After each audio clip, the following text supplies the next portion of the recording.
श्री स्वामी समर्थ, जय जय स्वामी समर्थ. कशात सर्वजण निश्चित मजेत असाल, असेच मजेत राहा.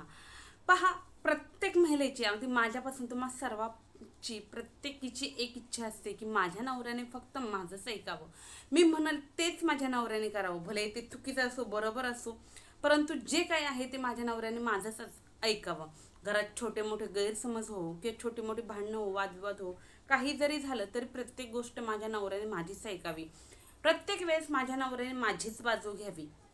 हां, आपलं असंही म्हणणं असतं की आपण कुठे चुकतोय हे सुद्धा त्याने सांगावं, आपण कुठे बरोबर आहे हे सुद्धा त्याने सांगावं. जिथे चुकेल तिथे आपल्याला दिशा दाखवावी, जिथे काही बरोबर आहे तिथे कौतुक करावं. आणि निश्चित हे सर्व केलंच पाहिजे. जिथे आपलं कौतुक होतं तिथे आपण अजून हुरूपाने काम करायला सुरुवात करतो.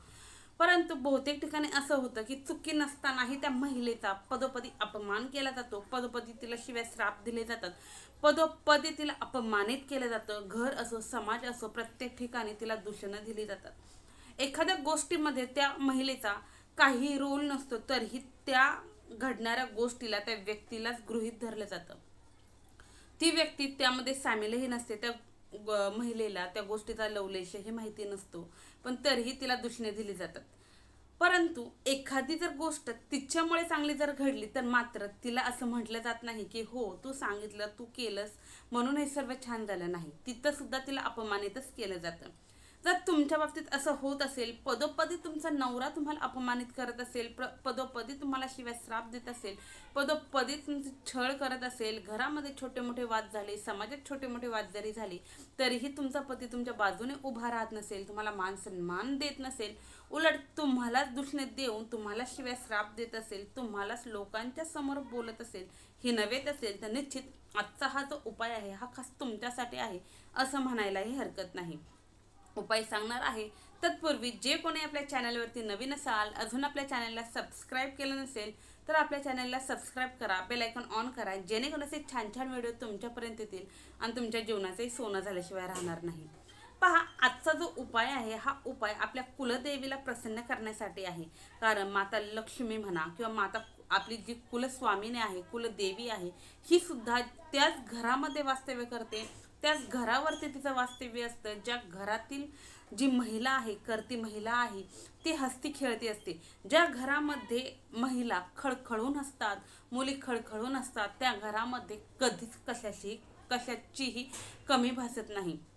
त्या घरामध्ये धन दौलत पैसा पाणी सर्व काही खळखळून राहतं, स्थिर राहतं आणि खूप प्रमाणामध्ये सुद्धा येतं. त्याचा कधी तुटवडा भासत नाही, त्या घरातला कधी कशाचीही कमी भासत नाही. सांगण्याचं तात्पर्य असं की कुलदेवीची सेवा जर केली तर निश्चित तुमची जी काही प्रॉब्लेम आहे, ज्या काही समस्या आहेत त्यातून तुम्हाला मार्ग निघणार आहे. तर आजचा हा उपाय काय आहे हे तुम्हाला थंबनेल आणि टायटलवरून समजलंच असेल. आजची सेवा सुद्धा कुलदेवीचीच आहे. यासाठी साहित्य काय लागणार आहे ते सर्वप्रथम सांगते. उपाय हा तुम्हाला मंगळवारीच करायचा आहे, कारण आपल्याला माहिती आहे मंगळवार हा दिवस आपल्या कुलदेवीची सेवा करण्यासाठी समर्पित आहे. पहा, प्रत्येकाची कुलदेवी ही वेगवेगळी असते. काहींची तुळजापूरची आई भवानी माता असते, काहींची कोल्हापूरची अंबाबाई असते, काहींची रेणुका माता असते, काहींची आई काळूबाई असते. प्रत्येकाची कुलदेवी वेगळी असते. काहींची एकविरा देवी असते. पहिल्यांदा तुमची कुलदेवी कोणती आहे हे माहिती करून घ्या. नाहीतर असं होतं की आपण आई सोडून मावशीची भक्ती करतो, मावशीची सेवा करतो. मग त्यामुळं काय होतं, जी आपली आई आहे, जी आपली कुलस्वामिनी आहे ती नाराज होते. म्हणून प्रथम तुमची कुलदेवी कोणती आहे ही सर्वप्रथम जाणून घ्यायची, माहिती करून घ्या.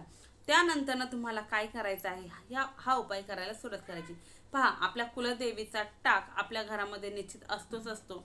जरी तुमच्याकडं नसेल तर कुलदेवीचा एखादा फोटो असेल तरीही चालेल. तोही नसेल तर तुम्ही देवघरामध्ये जो कंटिन्यू दिवा लावता त्या दिव्याच्या समोर जरी हा उपाय केला तरीही चालेल.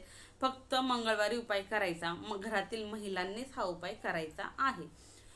तर पहा, उपायासाठी 2 इलायची सर्वांना माहिती आहे. इलायची म्हणजेच वेलदोडा किंवा वेलची, हिरवी वेलची जी आहे ती तुम्हाला इथे लागणार आहे.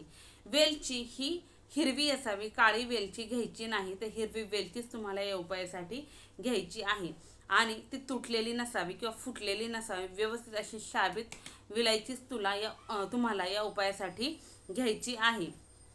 तर 2 विलायची घ्यायची, हिरवीगार अशी विलायची घ्यायची आणि ह्या विलायच्या तुम्हाला काय करायचं आहे, ह्या विलायच्या आणि हिरव्या रंगाचा छोटासा कापड किंवा हिरव्या रंगाची एक छोटीशी पोटली जरी तुम्ही घेतली तरीही चालेल. पहा, पोटल्या पूजेच्या साहित्याच्या दुकानात सहज मिळतात, तर तुम्हाला पूजेच्या साहित्याच्या दुकानातून आणायचे आहे. हे पहा, ह्या हिरव्या इलायच्या आहेत, तर ह्या हिरव्या इलायच्या तुम्हाला लागणार आहे.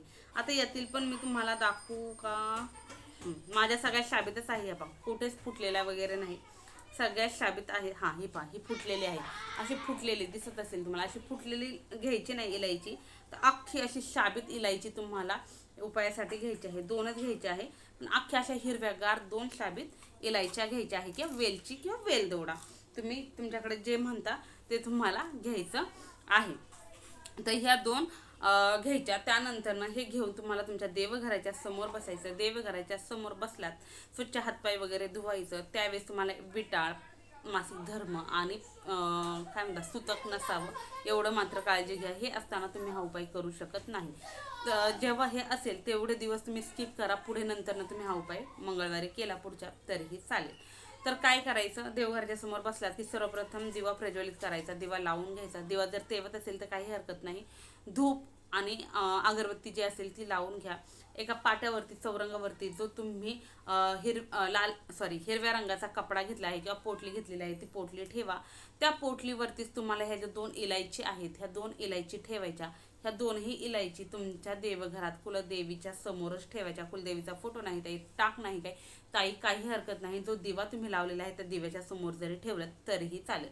हे ठेवल्याच्या नंतर तुम्हाला तुमच्या कुलदेवीला प्रार्थना करायची आहे.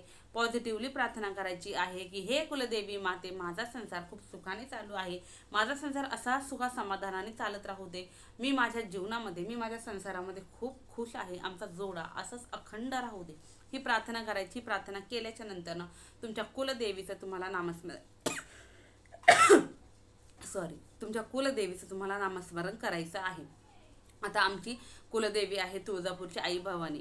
तर मी काय म्हणणार, उदो गांबे उदे, उदे गांबे उदो, उदो गांबे उदो, उदो गांबे उदो, आई तुळजाभवानी माते का उदे उदे, आई तुळजाभवानी माते की उदे उदे, किंवा आई तुळजाभवानी मातेचा उदो उदो, आई तुळजाभवानी मातेचा उदो उदो, आई तुळजाभवानी मातेचा उदो उदो. तुमची कोल्हापूरची आई आहे तर आई कोल्हापूरच्या अंबाबाई मातेचा उदो उदो, आई कोल्हापूरच्या अंबाबाई मातेचा उदो उदो, आई कोल्हापूरच्या अंबाबाई मातेचा उदो उदो. तुमची रेणुका माता आहे तर आई रेणुका मातेचा उदो उदो, आई रेणुका मातेचा उदो उदो, आई रेणुका मातेचा उदो उदो.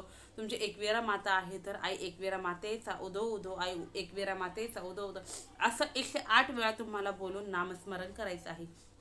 पुन्हा सांगते, तुमची जी कुलदेवी आहे तिचंच नामस्मरण करा. कुलदेवी आधी माहीत करून घ्या. 108 वेळा तुम्हाला जप करायचा आहे. 108 वेळा जप केल्याच्या नंतर हे ज्या इलायची देवघराच्या समोर तुम्ही ठेवलेल्या आहेत त्या उचलायच्या, त्या कपड्यामध्ये बांधायच्या, त्या पोटलीमध्ये बांधायच्या. त्याची पोटली तयार करायची, छोटीशी पोटली एकदम तयार करायची. ही छोटीशी केलेली पोटली तुम्हाला एक कलावा घ्या.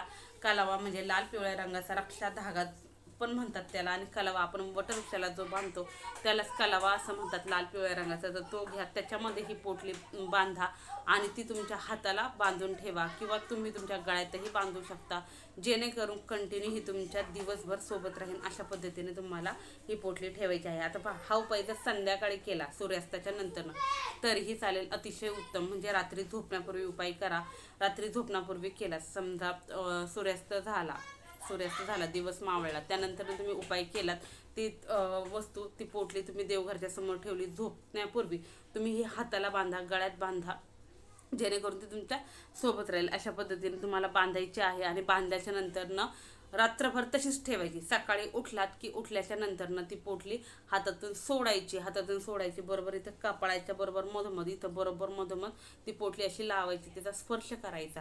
स्पर्श केल्याच्या नंतर पुन्हा डोळे बंद करायचे, पोटली हातामध्ये घ्यायची आणि असं पॉझिटिव्ह अफर्मेशन त्या पोटलीला द्यायची की मी माझ्या संसारामध्ये खूप खुश आहे, आमचा जोडा खूप सुखाने चालू आहे, आमचा संसार खूप सुखाने चालू आहे, आमचा संसार असा सुखा समाधानाचा आई चालू दे. तुझी कृपादृष्टी आमच्या संसारावरती नेहमीच अखंड अशी राहू दे. माझा नवरा माझं सर्व काही ऐकत आहे, असंच माझ्या नवऱ्याने माझं सर्व काही ऐकू दे आणि आमचा संसार सुखा समाधानाने चालू दे, असं तुम्हाला बोलायचं आहे. हे बोलल्याच्या नंतर आता त्यामधील ज्या लवंगा आहेत त्या 2ही लवंगा तुम्हाला खोलायच्या, म्हणजे ती पोटली खोलायची, त्यातील 2ही लवंगा घ्यायच्या. या 2ही लवंगा तुम्ही तुमच्या मिस्टरांना चहामधून जरी दिल्यात तरी चालतं. आपण चहामध्ये निश्चित इलायची टाकतो ज्यावेळेस आपण आलं ठेचतो, म्हणजे आलं ठेचतो, किंवा इलायची पण त्या आल्यासोबत ठेचायची आणि टाकायचं, किंवा तुम्ही डायरेक्ट फोडून जरी टाकली तरी चालेल, अख्खी जरी तशी टाकली तरी चालेल, किंवा खीर बनवा, खिरीमध्ये जरी इलायची तुम्ही टेचून टाकली, इलायचीची पूड करून तरीही चालेल, किंवा तुम्ही रवा बनवा, काही गोडाचा पदार्थ बनवा, त्यामधून जरी तुम्ही ती ही इलायची दिली तरी चालेल. हा प्रसाद तुम्ही आणि तुमच्या मिस्टरांनी खायचा. घरात ताई आमच्या अजूनही व्यक्ती आहेत, त्यांनी खाल्ला तर चालेल? हो, निश्चित चालेल, कारण घरातील इतरही व्यक्ती त्यामुळे काय होणार आहे, प्रभावित होणार आहे. ते सुद्धा तुमचं ऐकतील, ते सुद्धा तुम्हाला इज्जत मान सन्मान देतील. म्हणून घरातील कोणी जरी खाल्ला तरीही चालेल. जास्त इफेक्ट तुमच्या मिस्टरांना, तुमच्या नवऱ्याला होणार आहे, कारण तुम्ही तुमच्या नवऱ्याला म्हणजे नवऱ्याला प्रेरित धरून, नवऱ्याला केंद्रबिंदू समजून तुम्ही हा उपाय केलेला आहे. खास नवऱ्यासाठी केलेला आहे. नवरा तर तुमचं ऐकणारच आहे, पण घरातील इतर व्यक्ती सुद्धा तुमच्या इशाऱ्यावरती नसतील. तुम्ही जे म्हणाल ते करायला तयार होतील. तुम्ही जसं सांगाल तसं ते वागतील. प्रत्येक गोष्टीला तुम्हाला मान सन्मान देतील. प्रत्येक गोष्टीमध्ये तुमचं मत तुम्हाला विचारलं जाईल. तुम्हाला प्रत्येक वेळेस प्रेम दिलं जाईल, आपुलकी दिलं जाईल. जे काही पाठीमागं घडलं त्यावरती पाणी सोड असं म्हटलं जाईल. त्यांनी केलेल्या कृत्याची सुद्धा ते स्वतः येऊन क्षमा मागतील, स्वतः येऊन रडतील की बाबा अरे आमच्याकडनं चूक झाली. इतका छान, इतका प्रभावी हा उपाय आहे.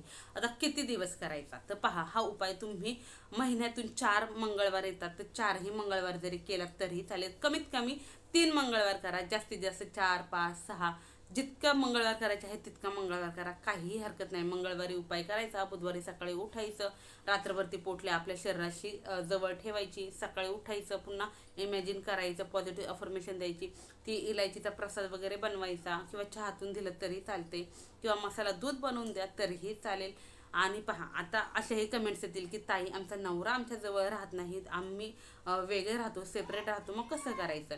तर पहा, आपलं कोणी ना कोणी कॉमन फ्रेंड असतं, कोणी ना कोणी रिलेटिव्ह असतं. तर तुम्ही रवा बनवा, खीर बनवा, किंवा हलवा बनवा, तो एखाद्या डब्यामध्ये घालून त्यात मध्यस्थी व्यक्तीला सांगा, जो कोणी तुमचा फ्रेंड असेल, कॉमन फ्रेंड, त्याला सांगा की बाबा रे माझ्या नवऱ्यापर्यंत एवढं एवढं पोहोचव, आणि या पद्धतीने तुम्ही त्या व्यक्तीपर्यंत पोहोचवू शकता. अशा पद्धतीने तुम्ही हा उपाय करू शकता. निश्चित सांगितलेली सर्व माहिती आता तुम्हाला समजली असेल. तरीही काही अडचण असेल तर निश्चित कमेंट्समध्ये सांगा, त्यावरही सोल्युशन देण्याचा मी निश्चित प्रयत्न करेल. झालेली सेवा स्वामींच्या रुजू. श्री स्वामी समर्थ. जय जय स्वामी समर्थ. श्री स्वामी समर्थ महाराज की जय.